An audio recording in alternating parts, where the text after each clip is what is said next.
Nós vamos falar nessa manhã sobre a geração do martírio que Nossa Senhora vai levantar para esses últimos tempos. Atos dos Apóstolos, capítulo 7, versículo 54. E falar sobre martírio é algo que acompanha esses 18 anos do meu ministério, e é um tema que traz muita paz ao meu coração em pregar sobre ele, embora apresente uma realidade muito dolorosa, mas é algo que traz conforto ao meu coração, porque eu entendo que é um alerta para nós que somos filhos da igreja. Amém? Versículo 54, capítulo 7, Atos dos Apóstolos, diz assim: ao ouvir tais palavras, esbravejaram de raiva e rangiam os dentes contra ele.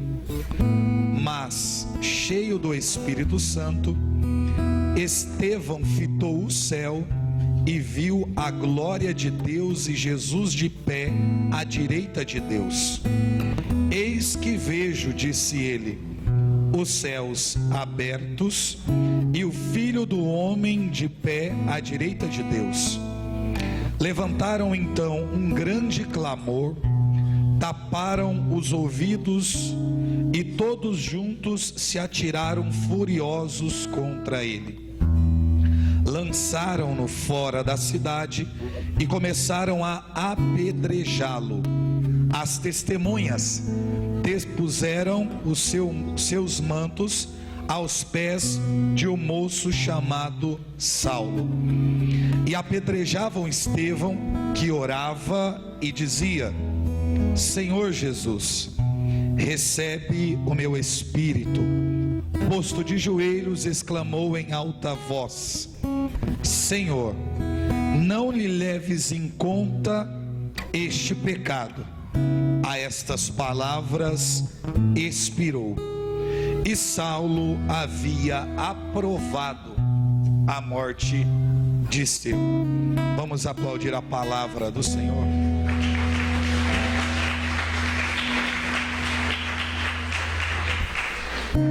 A primeira coisa que eu queria dizer a vocês é que martírio é uma espiritualidade.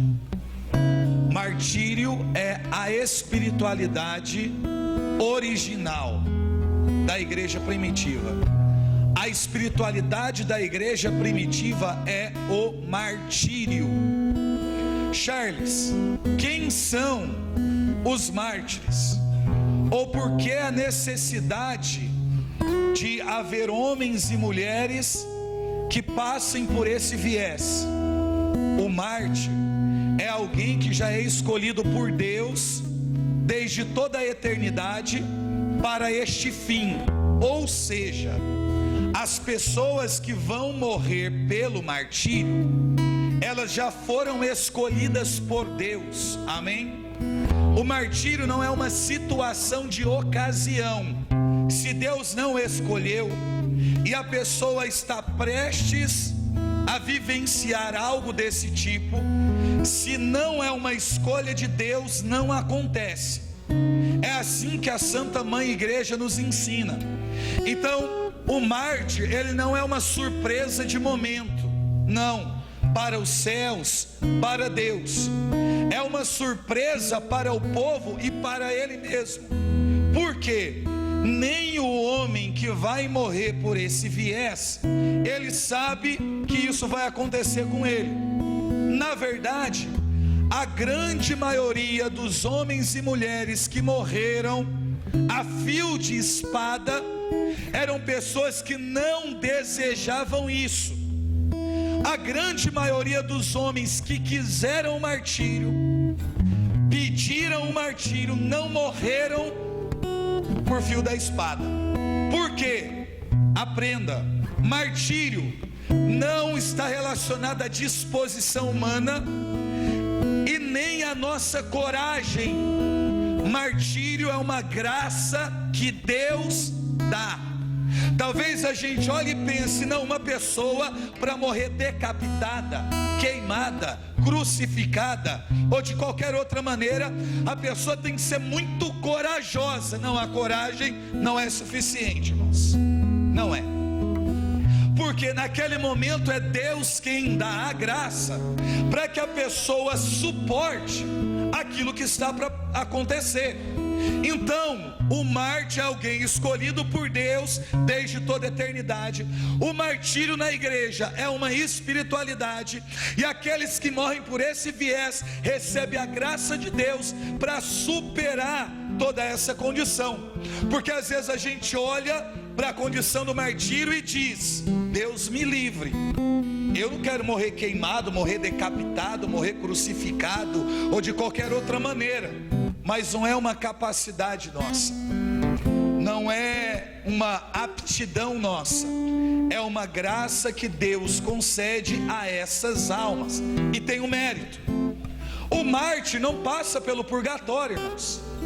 Se a pessoa morreu por conta do martírio de sangue, o martírio vermelho, porque tem o martírio vermelho, o martírio branco, o martírio verde, o martírio cinza, é diferente.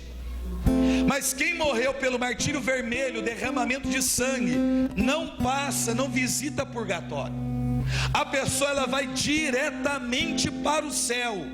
A cabeça desprendeu do corpo aqui, caiu, a alma é recolhida direto no céu. Não existe esse negócio de purgatório para mártir. Outra coisa, o homem que entrega a sua vida, derrama o seu sangue, pela fé que professa o Deus que tanto ama, ele no céu recebe um lugar específico.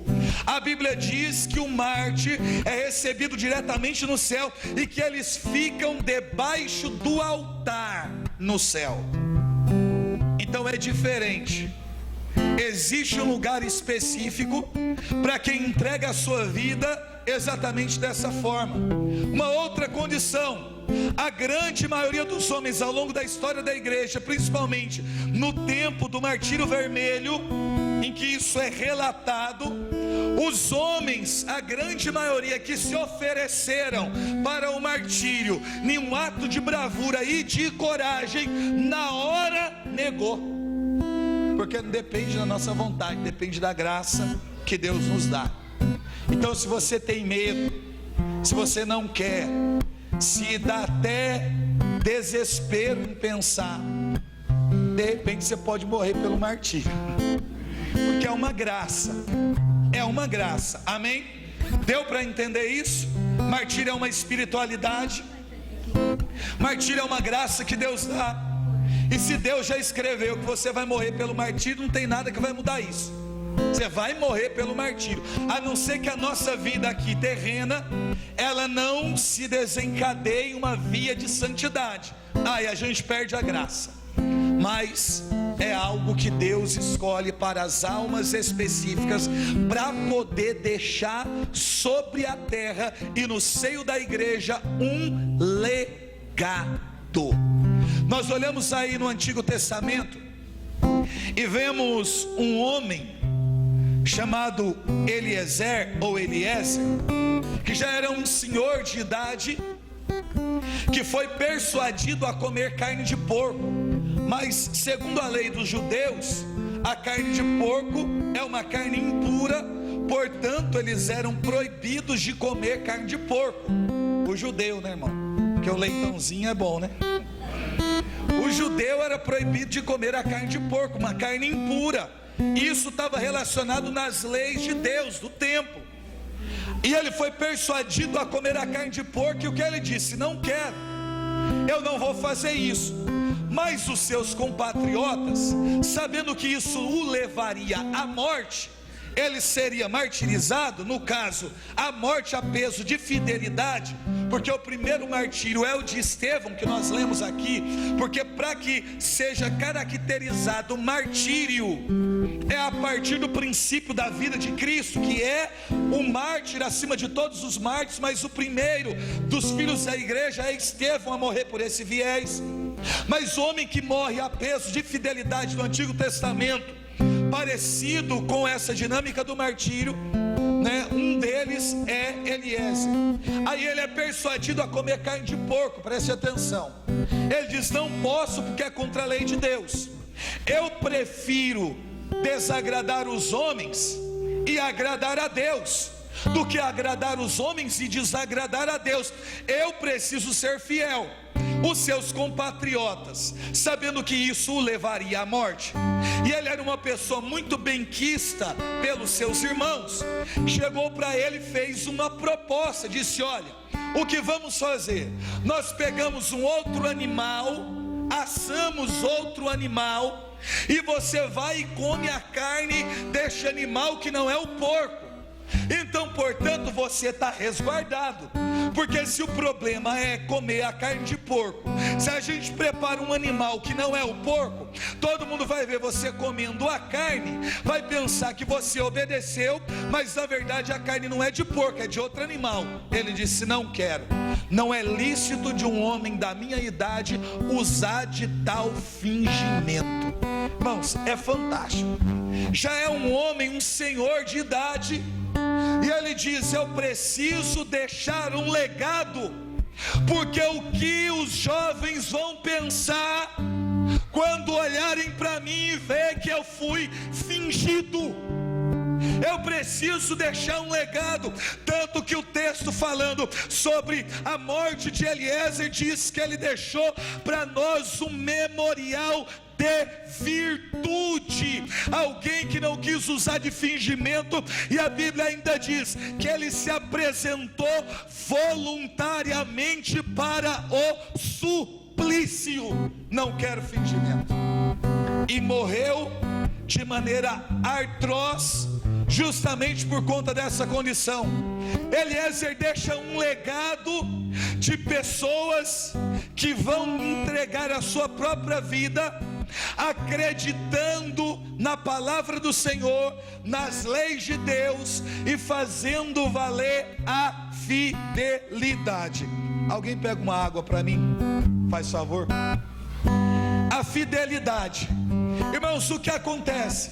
Aí você vai lendo um pouco mais, você chega na vida de uma mãe com 7 filhos, que a ela é feita a mesma, ela é obrigada a fazer aquilo que foi posto para Eliezer. Ela, junto com os seus filhos, também agora são impelidos a desobedecer a Deus, a se alimentar de uma carne que não é própria do povo, do costume do povo. Mas eles já foram ensinados, doutrinados, um legado já foi deixado, de que vale a pena morrer por aquilo que se acredita. Aí persuadiram a mãe não quer comer porque ela é uma serva temente a Deus. E para pegar no ponto fraco de qualquer mãe, os seus filhos agora são ameaçados de morrer. Então vão pegando os filhos, colocando na frente da mãe e pedindo tanto para que as crianças quanto a mãe possam se alimentar daquilo que é ilícito. E ela agora, com dor no coração, sofrimento na alma, olhando para os seus filhos e entendendo que os seus filhos poderiam morrer, ela continua firme no seu posicionamento. E os filhos mais velhos, até os mais novos, eles têm no coração a mesma disposição, porque foram ensinados nas leis de Deus. Aí pegam um filho e dizem: nega, coma a carne de porco. Ele diz: não posso.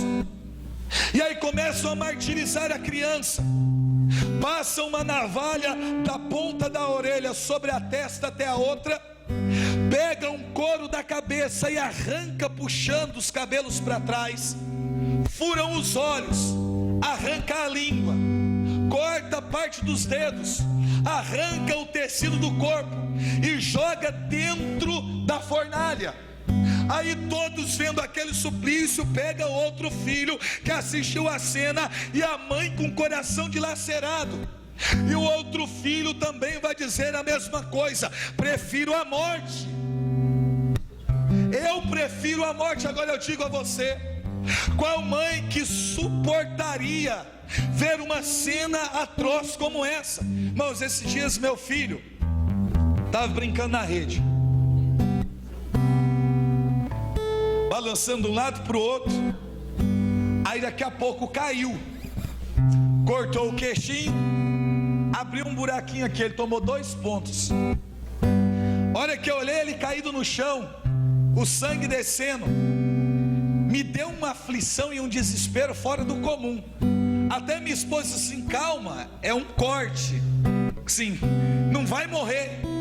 Mas a sensação de desespero em mim, ela foi muito grande, porque a gente não suporta ver quem a gente ama padecer, sofrer, sangrar. É muito difícil. Quem a gente ama é muito difícil. Agora eu fico imaginando a dor no coração daquela mãe. A gente pode ser chato, parece loucura. É só comer a carne de porco, todo mundo continuar vivo e continuar temente a Deus. A questão não é essa. A questão é que para eles a fidelidade pesa demais. Eles preferem morrer. Mas o que é que leva uma pessoa a assistir os filhos serem mortos e até mesmo as crianças entregarem a vida? É uma única coisa que é revelada no coração de um mártir: a certeza, a convicção do céu. É isso. Eles têm convicção, porque você pode ter certeza que toda pessoa que detesta o sofrimento é porque não tem a certeza ainda do céu. Porque quem tem a certeza do céu padece com alegria qualquer tipo de sofrimento, porque sabe que essa vida é passageira, porque sabe que somos peregrinos nessa terra e porque sabe que vai ficar toda a eternidade junto com o Senhor. E porque entende que para chegar até junto de Deus precisa passar pela morte, não tem medo da morte. Irmãos, eu já entrei em momento de oração e que a oração foi tão profunda, mas tão profunda, que o sentimento que eu tive enquanto eu rezava era de morrer. Eu queria morrer naquela hora. A gente fala: credo, misericórdia, como assim eu vou rezar e vou querer morrer? O meu desejo era de morrer. Para fugir dos problemas? Claro que não. Porque você estava com depressão? Também não. Mas é porque o que a minha alma sentiu mergulhada em Deus, não teve nada nessa terra que se comparasse. É como Teresa de Ávila falando sobre as quintas moradas e dizendo que quando uma alma chega nas quintas moradas, ela perde o interesse por esse mundo. As coisas perdem o sentido. Teresa de Ávila diz que tudo que existe no mundo, para uma alma que está nas quintas moradas, ainda é coisa muito baixa, é coisa muito pequena, que não existe alegria, que não existe gozo, que não existe satisfação e nem beleza natural que possa se equiparar àquilo que uma alma vive nas quintas moradas, que são coisas altas demais. A vida parece que tudo perde o sentido. A única coisa que você quer é Deus, o único desejo da tua alma é Deus. Você vive mergulhado em Deus. Nos dá desejo muitas vezes, às vezes que em uns momentos muito pequeno de oração que a gente tem, de algo que inunda a nossa alma, nos dá o desejo de morar com Deus. É aquela vontade de dizer: meu Deus, me leva. Eu me lembro até hoje, eu rezando em um grupo de oração, junto com alguns irmãos, e pedi o pregador para que nós fôssemos para diante do altar, e lá nós nos colocamos de joelho. Então do meu lado, um menino de acho que de uns 22, 25 anos, enquanto o pregador dizia: olha, nós somos como um jardim. Todos nós que estamos aqui, nós somos como rosas distintas umas das outras. Então o jardineiro, ele é o Senhor Jesus, que desce no meio do seu jardim para poder contemplar as suas rosas, ver a beleza das suas rosas e sentir o cheiro das suas rosas. Esse menino foi para diante do altar e disse: Deus, se eu sou uma rosa e se o Senhor é um jardineiro, eu te peço uma coisa nessa noite: recolhe hoje uma rosa do teu jardim e planta diante do teu altar. Ele acabou de rezar e morreu. Você consegue entender isso? Aí você fala: meu Deus do céu, que coisa é essa? É alguém que queria ser plantado diante do trono de Deus. E eu do lado olhei e falei: mas como eu sou miserável, porque eu também queria ser arrancado e plantado, e continuei. Deus escolheu o menino e me deixou. Eu devo ser uma rosa que não está boa ainda, aquelas que é igual aquelas rosas fedidas. O cheiro não está agradável, eu devo estar murcho, deve ter alguma coisa, algum problema comigo. Embora algumas pessoas se assustassem, eu olhei para aquilo e falei: meu Deus, olha o desejo do coração desse moço, e o desejo do coração de Deus em relação a ele é o desejo de estar com Deus. Esses homens tinham a certeza, aquelas crianças que foram martirizadas, da maior até a mais nova, todas elas tinham convicção do céu. E ainda tem um detalhe: elas zombavam do atroz, zombavam de quem queria a sua morte, dizendo, aí disseram para um dos meninos: olha, nós vamos arrancar os seus braços, arrancar as suas pernas. Ele disse: pode tirar os braços e pode tirar as pernas, porque quando eu for recebido nos céus, Deus me dará braços e pernas novos. Ou seja, tudo que existe nessa terra é passageiro. Que disposição é essa de morrer por aquilo que se acredita?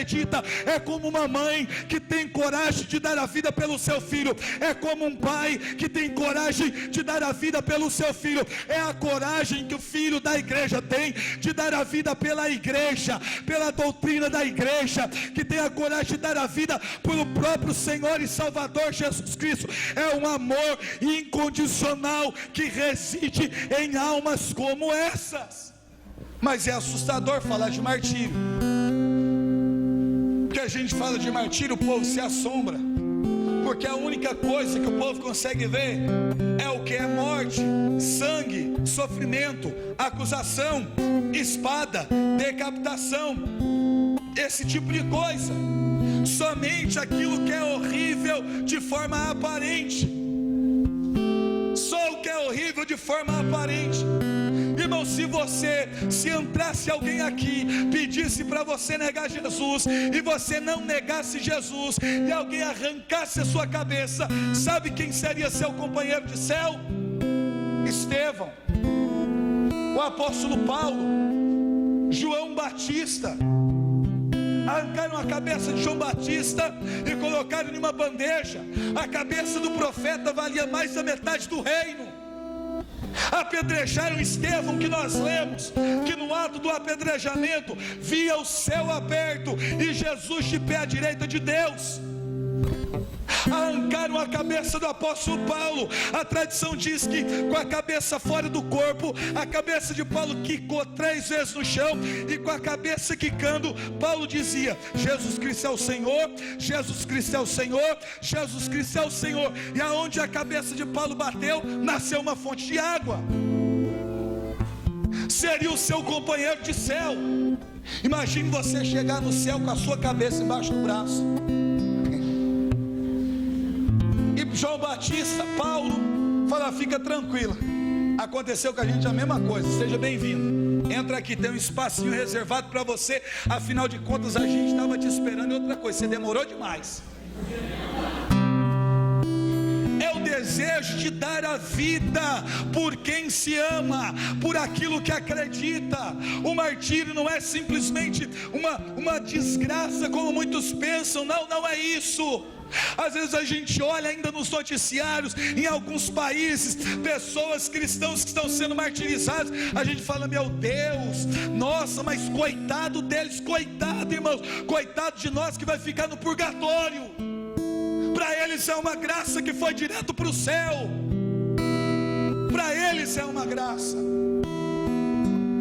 de subir e contemplar o seu Senhor imediatamente.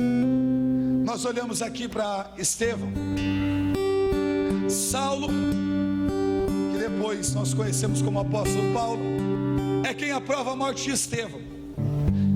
Aqui nós estamos falando ainda do início da igreja primitiva, na onde desencadeou uma perseguição contra os cristãos.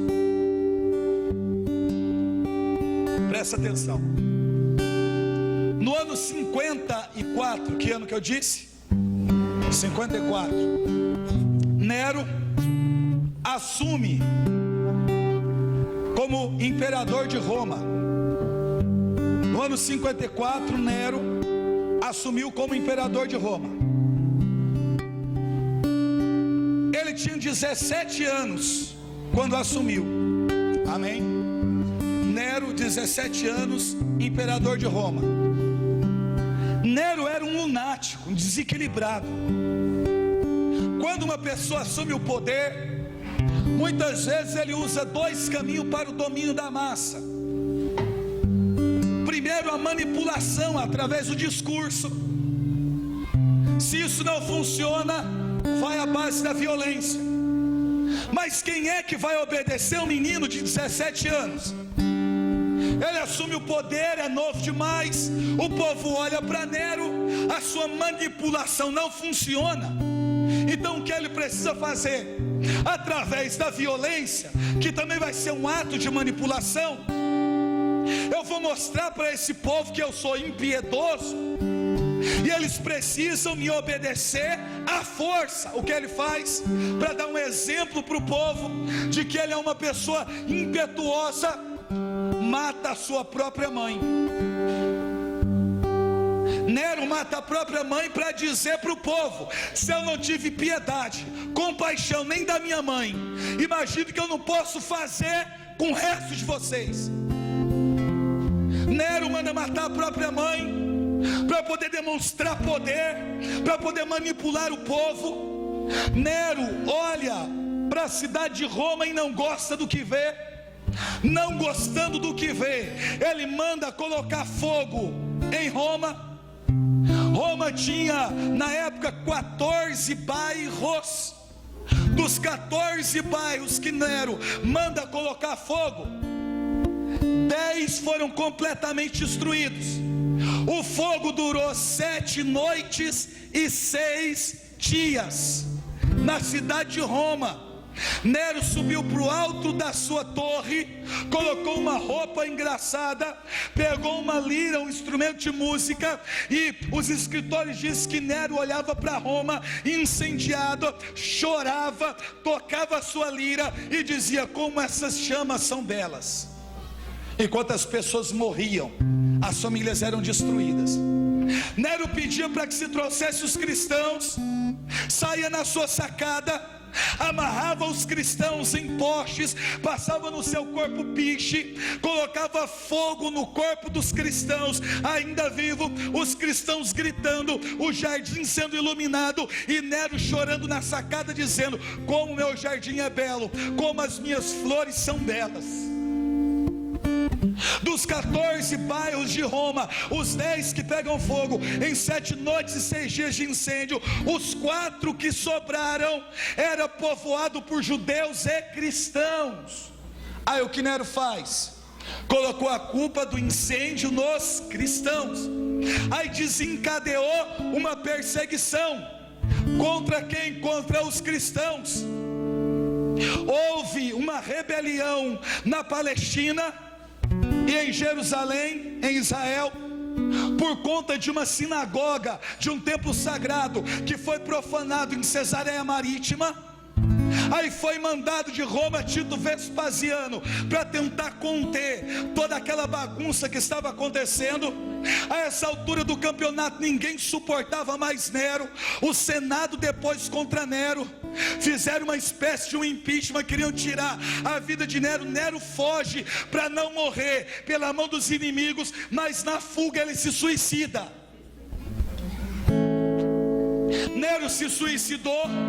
Tito Vespasiano está tentando conter toda aquela rebelião. Os zelotas começaram a rebelião.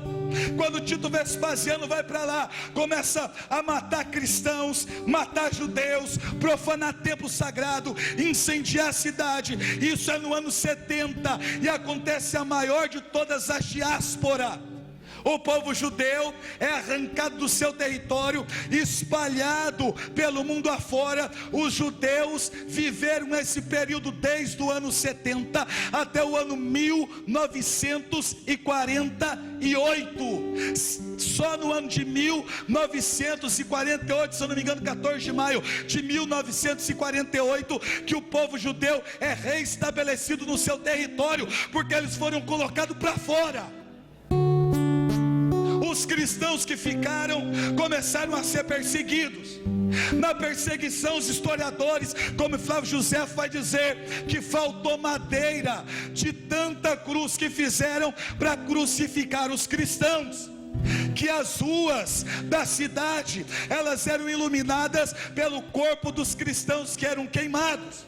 Tito Vespasiano, na época, inaugurou o Coliseu Romano. A festa de inauguração durou 100 dias. No tempo de 100 dias, morreram mais de 10 mil cristãos pela espada dos gladiadores e pela boca das feras. No ano 84, assume agora como governador, como imperador, Domiciano, que é uma espécie de segundo Nero. Ele diz para o povo que quer ser chamado de Senhor e Deus. Aí o que ele faz? Embora os cristãos estejam morrendo pelo viés do martírio, o sangue sendo derramado, quanto mais o cristão é perseguido e morre, mais pessoas vão aderir ao cristianismo. Como diz Tertuliano, o sangue dos mártires é semente para novos cristãos. Quanto mais matava os cristãos, mais gente se convertia, mais o cristianismo crescia. Por quê? Os apóstolos, com a exceção de João, estavam morrendo a fio de espada. Uns crucificados de cabeça para baixo como Pedro, outros em forma de X, outros a flechada, queimados, e por aí vai.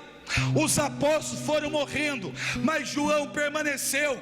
Então João agora se torna o último dos apóstolos vivos. A esperança do povo de Deus consiste em estar com João, para poder ouvir da boca do próprio João quem era Jesus Cristo. É como que se João, agora muito velho, lá em Éfeso, todo mundo visitava João, porque queria saber como Jesus Cristo é.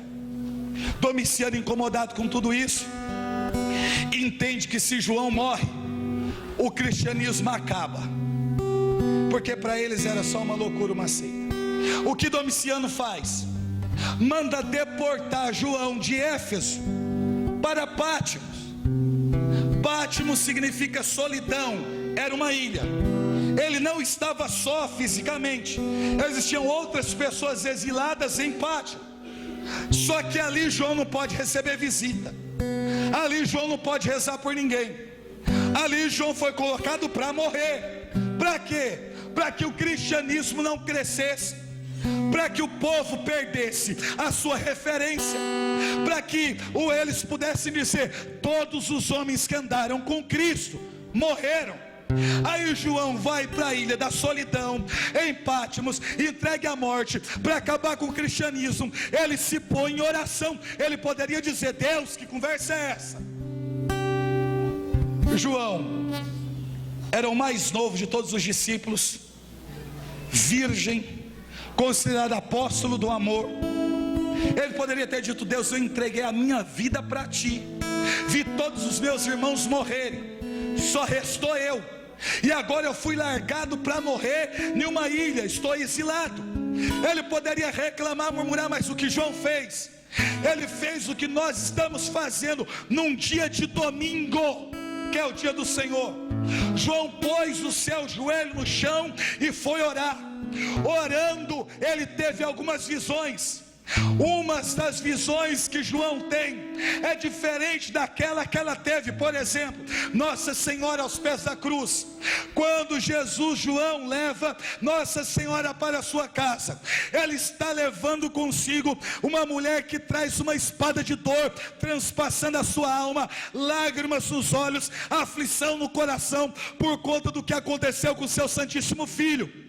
Mas agora, na ilha de Patmos, no momento de oração, a visão que João tem não é de Maria chorando, não é de espada transpassando a sua alma. Ele vê uma mulher revestida do sol, a lua debaixo dos pés, na cabeça uma coroa de 12 estrelas, como quem diz: João, fica tranquilo, eu sou rainha dos apóstolos, está tudo no controle, João. A outra visão que João vê é de um homem semelhante ao Filho de Deus, caminhando no meio dos candelabros. Só que agora, João não vê Cristo como viu na cruz: coroa de espinho na cabeça, o capacete, mãos e pés transpassados, sangue escorrendo pelo corpo, lança transpassando o seu peito. Não.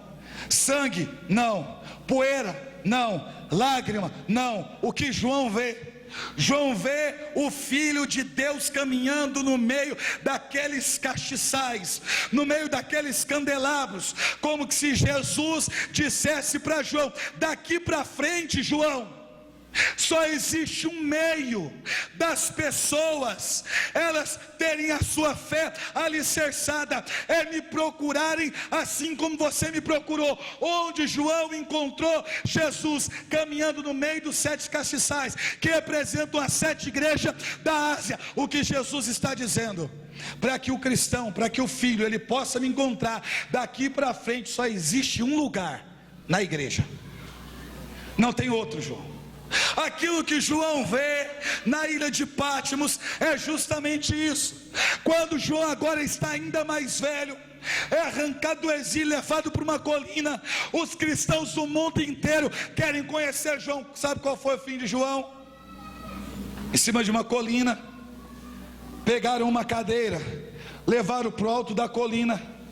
João estava praticamente careca, banguelo, praticamente cego, não conseguia andar e tremia demais. Pegaram João, amarraram os braços na cadeira.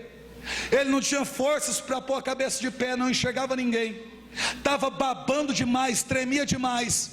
A cristãos do mundo inteiro ia visitar João, e quando paravam na frente de João, João resumiu o cristianismo em poucas palavras. João não levantava a cabeça, juntava um restinho de forças para poder deixar uma mensagem para a igreja, que era: amai-vos uns aos outros. João morreu dizendo isso: amai-vos uns aos outros. Nós olhamos para toda a história do martírio. Os cristãos sofreram, mas quanto mais a igreja sofria, mais a igreja crescia.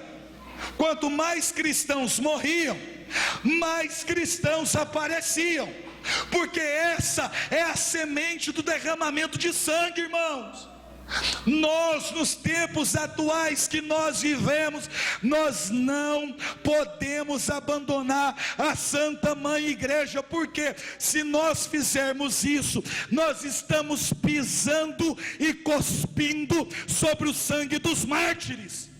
Porque para que essa igreja chegasse até aqui, gente lá atrás derramou sangue, perdeu filho, perdeu cabeça, foi crucificado, queimado, lançado dentro de fornos. Para quê? Para que a igreja chegasse até nos nossos dias. Se eu negar a fé, sair da igreja, apostatar, mudar de religião, é como se eu cuspisse na cabeça de Paulo, é como se eu defecasse na cabeça de João Batista. Isso eu não quero fazer, porque esta é a igreja dos mártires, que foi regada pelo sangue dos mártires. A igreja católica é regada pelo sangue dos mártires. O crescimento da igreja depende do sangue de mártir derramado, para que ela cresça, para que o seu apostolado, a sua evangelização provoque mudança. Provoque mudança. Eu olho para São Paulo da Cruz, que era o pai espiritual de Gema Galgani, fundador dos passionistas. Quando ele ia pregar, ele foi conhecido como apóstolo dos bandidos, porque diz que quando uma pessoa era muito problemática, quando a pessoa não mudava de vida de jeito nenhum, que naquela época era visto como um bandido, alguém perigoso,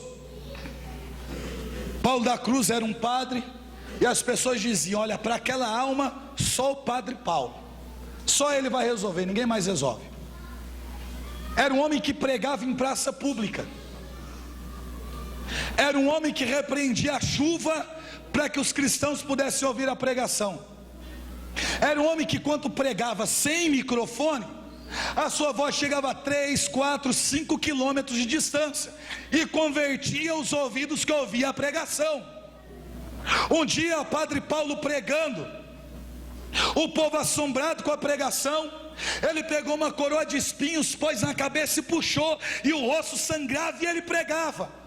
E alguém gritou desesperado: Padre Paulo, para com isso, não preciso de tanto. Ele disse: os vossos corações estão endurecidos, eu vou derramar o meu sangue até que você creia que Jesus Cristo é o Senhor. Porque se você não tem coragem de entregar a sua vida para crer na verdade da igreja, eu derramo o meu sangue para que você se converta. Às vezes ele pegava uma disciplina com bola de ferro na ponta e se flagelava no meio da pregação. Irmão, você está achando que eu sou doido pregando?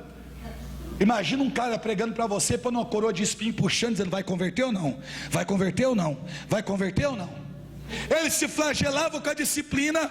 Aí uma bola de ferro pegou no braço, quebrou o braço dele. Ele com o braço pendurado pregando. Alguém correu por detrás, arrancou a disciplina e disse: chega, Padre Paulo, chega, não precisa de tanto, nós já entendemos que tu queres a nossa alma para Jesus Cristo. Ele disse: qual é a tua preocupação? Aí o moço diz: olha, o teu braço está quebrado. Ele disse: a preocupação é o braço, fique despreocupado. Estendeu a mão, o braço voltou para o lugar. Um general de alta patente chamou o Padre Paulo no canto e falou assim: Padre Paulo, vem cá, preciso conversar. Sou um general de alta patente, tive uma disciplina militar, educação militar. Agora eu quero te dizer: olha, eu já estive em algumas guerras, e na guerra em que estive, eu estive por inúmeras vezes na mira da bala de um canhão. E por ter uma disciplina militar, eu nunca tive medo da morte, porque sou um general, eu tenho condecorações, eu nunca tive medo de nada. Mas eu quero te confessar uma coisa, Padre Paulo, que quando eu te vejo sair e ir para de trás do tablado, o ambão, só de eu te ver sair e vim para de trás do tablado, na cadeira, eu começo a tremer da cabeça aos pés. Padre Paulo perguntou: por que, meu filho? Eu tenho que te reconhecer, eu tenho que reconhecer que a tua pregação é mais poderosa do que a bala de um canhão. Eram homens que tinham disposição em conquistar vidas para Jesus e que não tinham medo de entregar a própria vida se necessário fosse. Nós olhamos para a perseguição dos cristãos na época latente do comunismo. Ainda existem alguns lugares que tem essa desgraça, mas quando isso era latente no mundo, nós vemos o que os cristãos sofreram na época do comunismo. Os cristãos que evangelizavam, por exemplo, juntaram os cristãos para mandar um carregamento de Bíblia para Cuba.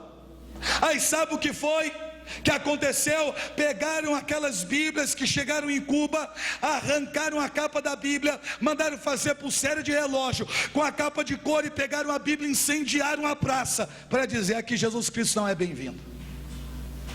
Na China comunista, só chegou um tempo que só houve uma Bíblia na China, dentro de uma igreja velha, acorrentada, uma redoma de vidro e corrente em forma de X, e a Bíblia aberta lá dentro, e só tinha um versículo aparecendo: o Senhor é meu pastor, nada me faltará. O restante da Bíblia toda rasurada, apagada, só esse versículo evidenciado, e não poderia virar as outras páginas. Os cristãos que ainda permaneciam ali, eles tinham direito de uma vez por ano entrar dentro da igreja para ler o mesmo versículo, e lendo um único versículo das Sagradas Escrituras uma vez ao ano, nunca abandonaram a fé. E você tem Bíblia todo dia e não lê?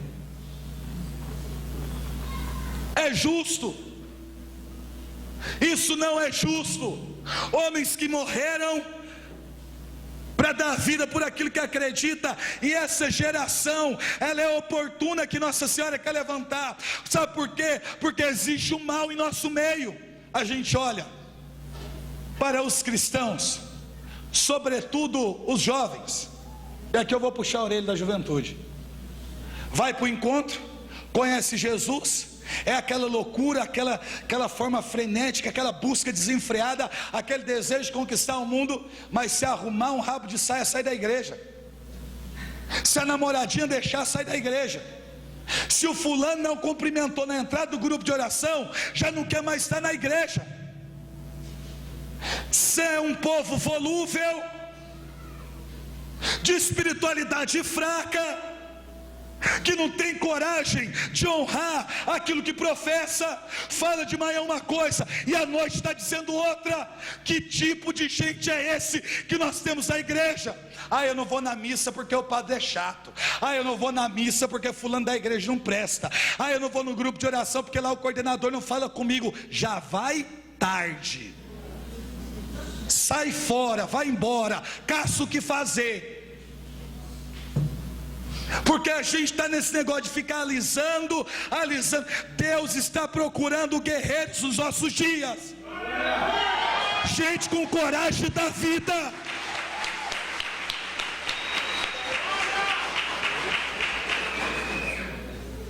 Nós temos que ter disposição e dar vida pela igreja, porque senão não adianta, irmãos. A geração que Nossa Senhora quer levantar, ela precisa educar esse povo, disciplinar esse povo. Ela é como aquela mãe macabeia, encorajando os seus filhos, dizendo: filho, fica tranquilo, tenha coragem, mantenha a fidelidade, entregue a sua vida, se necessário for, porque você vai ser recebido com glórias no céu. É a mãe que sabe que vai doer, que sabe que vai sofrer, que sabe que vai padecer, mas ela está dizendo e educando os seus filhos a mensagem de Nossa Senhora para nós nos últimos dias, para os cristãos desse tempo, para essa geração que ela quer levantar. É justamente essa: as glórias que estão reservadas para os filhos da igreja é muito maior do que aquilo que nós experimentamos nessa terra, irmãos. É muito maior. Temos que ter disposição de dar a vida. Meu marido não vem na igreja, eu não vou. Minha namorada não vem na igreja, eu não vou. Tem gente que é cristão enquanto ele tem um microfone para poder pregar. O dia que não prega, ele não é cristão. Tem gente que é pregador do evangelho, ministro de não sei o que, enquanto tem agenda cheia, que tem convite, tem tapinha nas costas. Mas o dia que não tem, deixa de pregar. Tem gente que só reza porque recebeu o convite para pregar, porque aí recebeu o convite para pregar, a motivação para poder pregar é o convite que recebeu, e não o Deus que entregou a vida por ele. Então a vida de oração dele depende da agenda. Agenda cheia, vida de oração cheia. Agenda vazia, vida de oração vazia, porque depende de convite para poder rezar. Com pregação, sem pregação, com microfone ou sem microfone, a geração que Maria quer levantar é aquela que reza, independente de ter ministério ou não. Eu conheço os coordenadores que sumiram. Enquanto coordenava, parecia, estava em encontro, estava cobrando todo mundo, estava em congresso, estava proibindo o povo. O dia que acabou a coordenação, acabou a fé, nunca mais apareceu na igreja. A fé depende da coordenação. Tem gente no nosso meio que a gente ouvia falar com muita frequência, quando era coordenador nacional de não sei o que, estadual de não sei o que. O dia que deixou a coordenação, cadê? Cadê pregando? Cadê visitando? Cadê rezando? Sumiu. Os cristãos dos últimos dias, geração do martírio, não depende de cargo, encargo, ofício para poder entregar a sua vida. O que eles dependem? Da certeza do céu e da convicção do sacrifício de Cristo naquela cruz. É isso que a igreja precisa. Esse é o anseio da igreja, de levantar pessoas com disposição e dar a vida por aquilo que acreditava. Na época do comunismo, pegaram um homem pregando o evangelho dentro de um casebre, com aproximadamente 300 pessoas ouvindo a pregação. Os comunistas entraram e do fundo da igreja para frente daquele casebre foi batendo em todo mundo, esfaqueando pessoas. Chegaram para diante daquele homem pregando. Os cristãos estavam escondidos no meio das cavernas, no meio das florestas, dentro de catacumba, e não era um benefício simplesmente matar o homem, mas disseram para ele: entrega onde estão os cristãos, ou então você vai morrer. Se quer salvar a sua vida, entrega os cristãos. Ele disse: não posso, e com licença, eu ainda estou no meio da minha pregação. Aí o homem disse: não te mataremos, nós vamos te deixar um exemplo para todo mundo de quem desobedece o governo.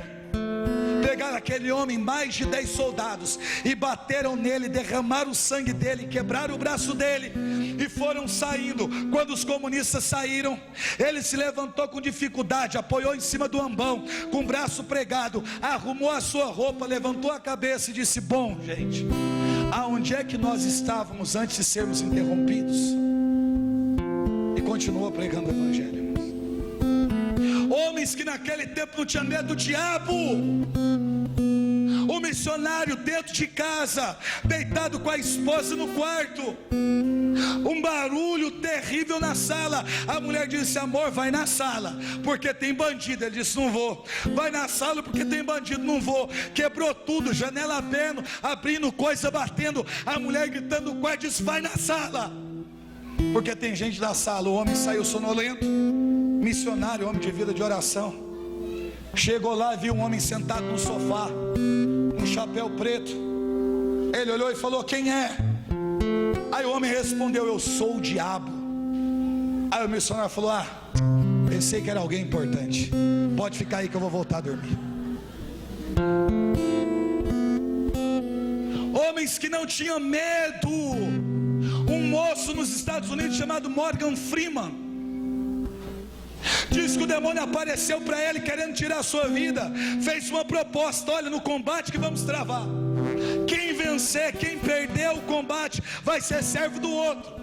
Morgan Freeman foi orar, Deus pediu para aceitar, ele aceitou, entrou no combate com o demônio perdeu. Aí ele foi em uma venda, comprou uma coleira de cachorro, comprou uma corrente, e disse que quando ele entrava para pregar dentro da igreja, ele vinha puxando uma corrente, uma coleira sendo arrastada no chão, chegava do lado aqui do ambão, enganchava, fazia a pregação, sempre a mesma coisa. Como ele tinha uma expressão muito brava, ninguém perguntava o que era, mas uma senhora disse: eu vou perguntar, porque parece loucura, o pregador traz Bíblia e coleira de cachorro para poder pregar. Aí parou ele no fundo e falou: vem cá, o que coleira é essa? Ele falou: eu não posso te dizer, porque se eu disser você não acredita. Aí disse: me diga, porque eu já estou te ouvindo já faz anos, te vendo com essa coleira de cachorro entrar e sair da igreja quase que todo dia. Ele disse: é porque eu tive um combate com o demônio, a proposta foi: quem perder é servo do outro. Aí, como sempre acontece, o demônio perdeu, então agora o demônio me serve. Eu falei: você é um piadista. Então você está dizendo que quem está na coleira é o diabo? Ele disse: é. Ele disse: não acredita. Ele disse: então depois da pregação a gente conversa. Ele trouxe aqui, enganchou, começou a pregar. No final da pregação olhou para a mulher e disse: senhora, fique de pé. Ela ficou de pé. Como a senhora tem dificuldade de acreditar na vitória que Deus dá aos seus servos, ele tirou a coleira de Satanás. Estou com sede, tem um copo de água, pega a água para mim. A coleira foi arrastando, enrolou em volta do copo, chegou até perto do ambão. Aí ele olhou e falou: você creu? Ela não respondeu nada. Mas você vai crer, quero água na boca. Aí o demônio foi, voltou com um copo de água. Aí depois ele olhou ainda para a coleira e disse: não, por enquanto não. Aí no fundo ela perguntou: eu sei, eu entendi o que aconteceu, mas por que no final você disse não, por enquanto não? É porque o diabo me perguntou se eu queria mais um gole de água. Eu disse que não, que eu já estava satisfeito. A nossa geração muitas vezes tem medo de tantas situações, de tanta coisa, abandona por tão pouco. Na época do comunismo, os cristãos eram colocados em câmaras frias, pendurado pelos pés nu, de cabeça para baixo, e depois era colocado em câmara quente para morrer por choque térmico. Sabe o que faziam com os cristãos? Estava dentro das igrejas, pegavam os sacerdotes, levavam para dentro de um quarto confinado, sem passagem de ar. Só embaixo tinha um cano de PVC grande, um tubo. passavam mel, um melado no corpo do padre, todo nu, colocavam o padre lá dentro daquele quarto confinado, e por aquele duto, aquele cano, eles introduziam centenas de ratos ali dentro, para que o padre fosse devorado vivo pelos ratos. Pegaram um homem pregando na época do comunismo, pediram para ele entregar os cristãos, ele não entregou, foi preso. Na cadeia os comunistas foram visitá-lo.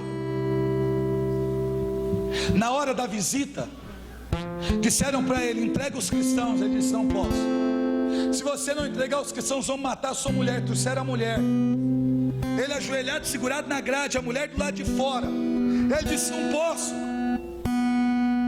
Aí disseram: já que você não quer, violentaram a esposa dele, decapitaram a esposa dele. A esposa morreu cantando, e do lado de cá ele chorando, dizendo: eu não posso, eu não posso. Trouxeram a sua filha, mataram a filha, violentaram a filha. Ele dizia: eu não posso. Trouxeram um menino de 5 anos, 5 anos. Ele olhou e disse: meu filho, eu não posso.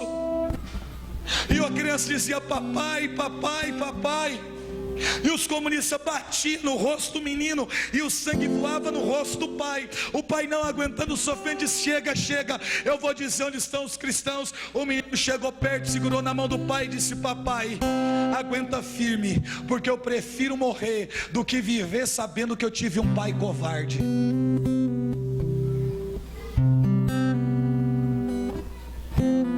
Não era a geração do WhatsApp, não era a geração do Ben 10, era a geração de crianças doutrinadas a dar a vida por Jesus Cristo,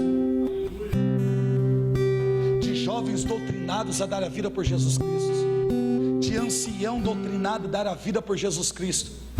Pegaram um casal pregando na África, uma família, pai, mãe, irmão, irmã, em praça pública, cantando hinos espirituais e pregando o evangelho.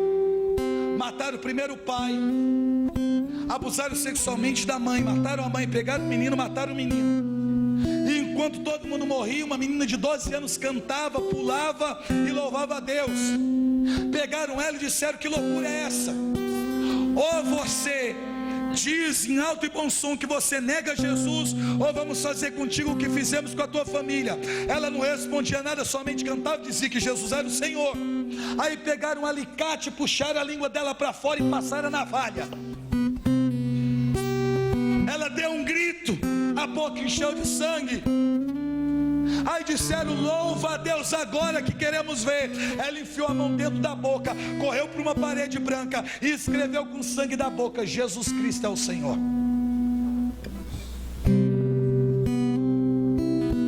Foram pessoas que viveram no tempo do martírio de sangue, do martírio cruento, que dava vida pelo evangelho.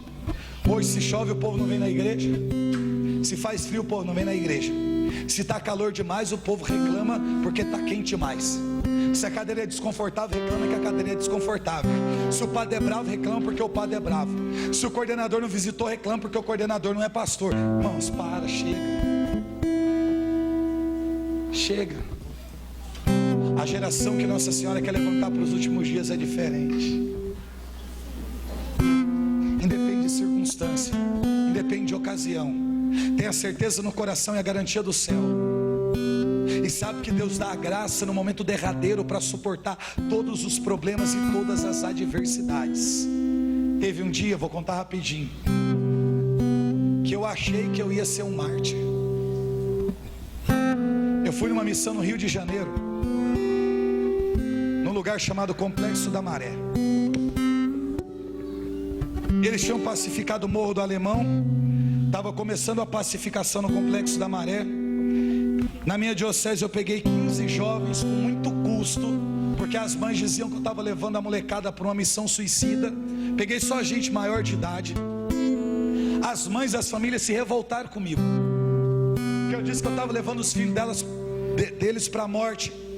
Entramos em uma van, fomos para o Complexo da Maré, fomos recebidos pelo padre Giovanni, que tinha uma paróquia dentro do Complexo da Maré.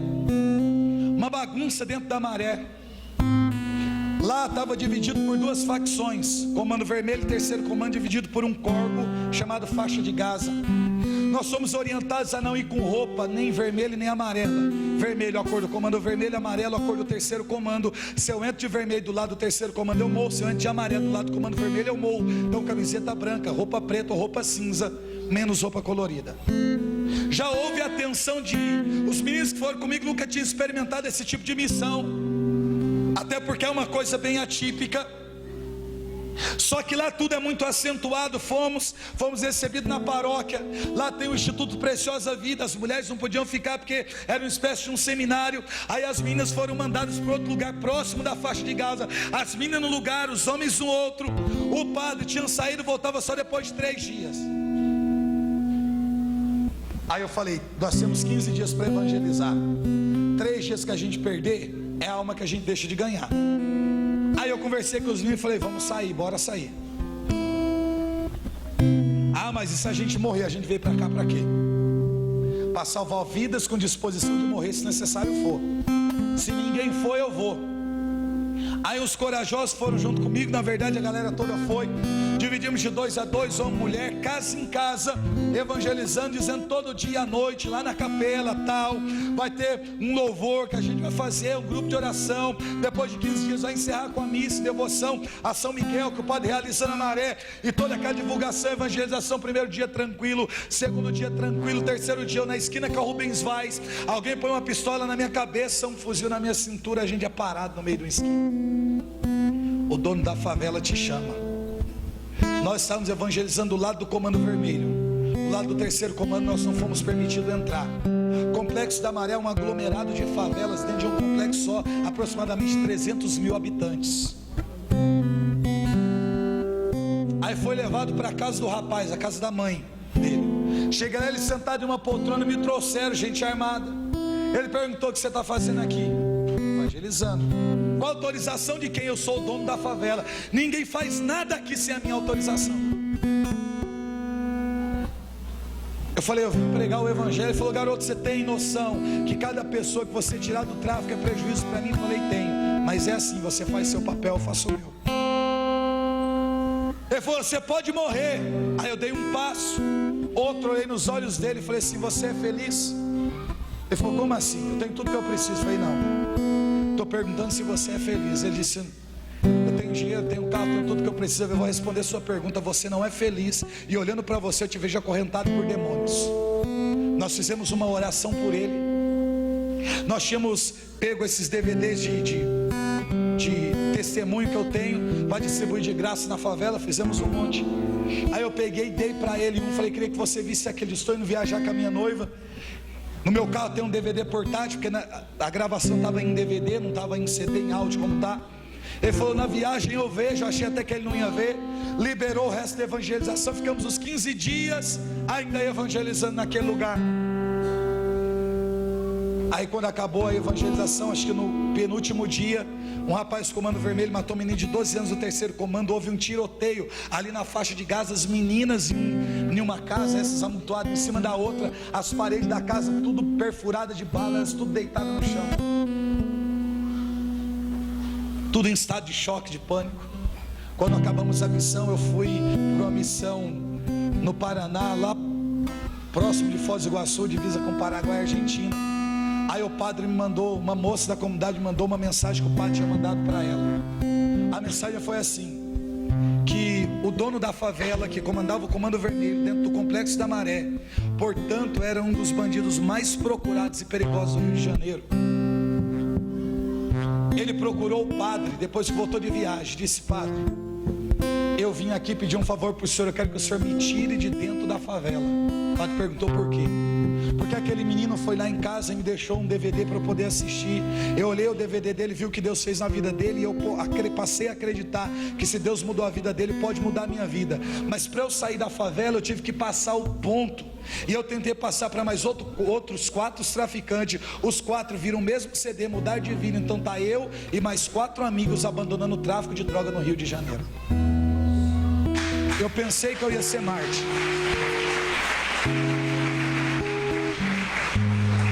A geração que Maria quer levantar é que não tem medo de evangelização. A gente está muito parado, irmãos. Santo Agostinho diz que o homem que não for capaz de arriscar o seu bom nome e a sua reputação para salvar uma alma, não entendeu o que é o evangelho. Tem muita prostituta precisando se converter, tem muito usuário de droga precisando se converter, tem muito presidiário necessitando de uma visita e necessitando se converter. Pregar encontro dentro da igreja é louvável, é digno, mas evangelização não é só isso. Quem é que vai ir para a rua? Quem é que vai ir para a praça? Quem é que vai atrás do indigente? Atrás da prostituta? Atrás do homossexual? Atrás do homem que vive atrás dentro de um boteco? Quem é que tem coragem? Ficar o dia inteiro dentro de casa, num conforto do sofá, assistindo acampamento da Canção Nova pela televisão, é fácil. Sai. A igreja está pedindo uma evangelização de encontro. A geração dos últimos dias é aquela que tem coragem de dar vida para resgatar uma alma. Quem é que vai atrás do teu marido dentro do boteco? Eu não consegui trazer ele para o retiro. Cadê o cristão que vai atrás dele dentro do bar? Cadê a juventude?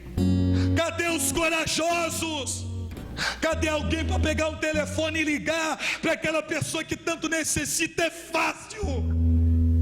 Só liga, só vai na casa, só visita, só estende a mão, reza pelas almas. Reza pelas almas. A igreja tem sede de alma, Jesus tem sede de alma. Que Nossa Senhora nos encoraje, irmãos. Eu estava no Rio Grande do Norte no final do ano passado pregando um encontro em uma praça. Vou encerrar aqui. No meio da pregação, numa praça da igreja, devia ter umas 300, 400 pessoas e mais o povo que fica em torno, aglomerando, que vai acompanhando a distância. Em um momento de pregação, se aproximou um rapaz, colocou na fila da frente e gritava. E logo eu pensei, deve estar bêbado.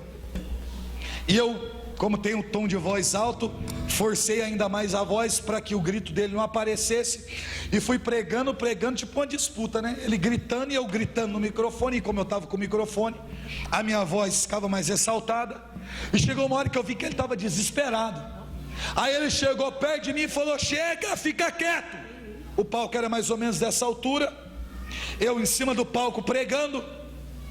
Ele falou: eu estava preso até semana passada, e o homem que me colocou na cadeia está nessa praça. Eu saí de casa com disposição de vir tirar a vida dele. Aí ele pôs a mão na cintura, arrancou uma faca desse tamanho. O primeiro sentimento que me deu foi: pronto, virei Marte, vai me matar aqui, vai ser agora. Mas a minha humanidade, como eu já pensei na hora, eu acho que eu vou deixar o martírio para depois. Eu pus o pé para trás e falei: se ele pôr a faca para frente, eu meto o pé na cara dele. Ali eu vi que a minha vocação para o martírio não está muito boa. Aí eu já, como capoeirista, pus o pé para trás. Se ele vir com a faca, ele não vai ver nem de onde vai o tombo.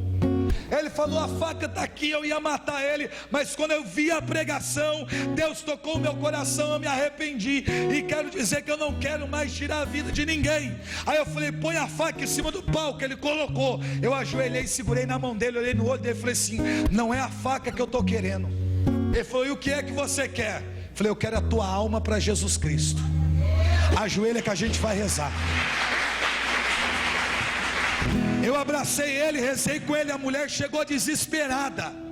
Aí a molecada da rua, bandido, usuário de droga, foi tudo chegando. Aí a gente começou a rezar junto, que toda a molecada que estava ali, um monte de gente foi abandonando a situação errada que estava vivendo. Bom, talvez você não tenha coragem de sair na madrugada, até porque é perigoso, e nem todo mundo tem esse chamado para poder pregar, mas tem gente que tem. Então você que fica, reza por quem vai. São Francisco Xavier, patrono das missões, a qual eu uso essa medalha, ele andou tanto a pé atrás de alma que dava para dar 3 voltas ao mundo. Ele dizia: se eu souber que existe uma alma do outro lado do oceano, eu atravesso o oceano a nado para poder salvar aquela alma. Mas junto com São Francisco Xavier, como patrono das missões, tem Santa Teresinha, que nunca saiu do Carmelo, mas rezava pela conversão das almas. Tem gente que vai ter esse caráter missionário de evangelização de encontro, como Francisco Xavier, vai sair, vai ir atrás, vai pregar, vai visitar. Charles, mas quem não tem, reza por quem vai, acredita em quem vai, sustenta quem vai, investe em quem vai, reza, chora por quem vai, para que essa geração seja diferente. Talvez o martírio vermelho não chegue nos nossos dias a nível de Brasil, se bem que está perto.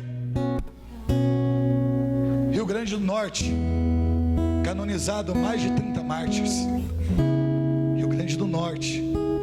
Será que não é uma mensagem da igreja para o Brasil? Quem é que tem disposição de dar a vida? Não simplesmente de oferecer a cabeça numa bandeja, mas de suportar, de não negar a fé. É martírio. Seja vermelho, seja branco, seja verde, seja cinza. É quando você não permite ideologia do gênero. É quando você não permite aquilo que vai contra a fé, a moral da igreja, os princípios e os costumes familiares. A minha filha, eu acompanho ela na escola. Eu posso até parecer doido, gente, mas tem vezes que eu tenho que segurar minha filha em casa para ela não ir para a escola, porque na escola, onde ela estuda, pelo menos só ensina o que não presta. Você dá uma educação para o filho, eles vão distorcer na cabeça das crianças na escola. Então, se os pais não assistem a vida dos filhos, não eduquem, não ensinam os filhos, como é que vai ser? Se você tivesse que usar um chip nos últimos dias, você usaria? Para poder dar alimento para um filho, para um pai, para um marido, ou continuar vivo?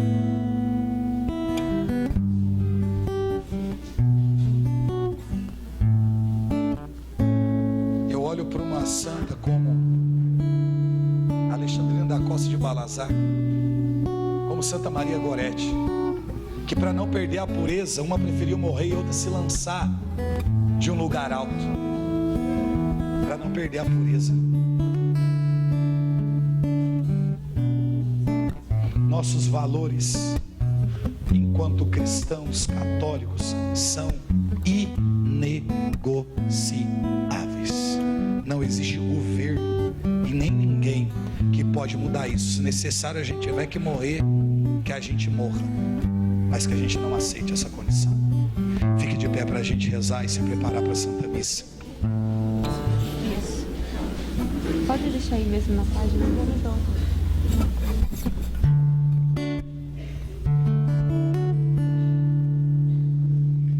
Existe um escrito na ata dos mártires, que diz que quando os mártires, a grande maioria, eles morriam no ato do martírio, eles cantavam uma mesma canção enquanto morria. E eles cantavam: estou seguindo a Jesus Cristo, para trás não volto, não volto não. Os cristãos, os mártires dos primeiros séculos cantavam esta música no ato do martírio, como quem diz: eu fiz a escolha certa, eu fiz a escolha certa, estou seguindo a Jesus Cristo.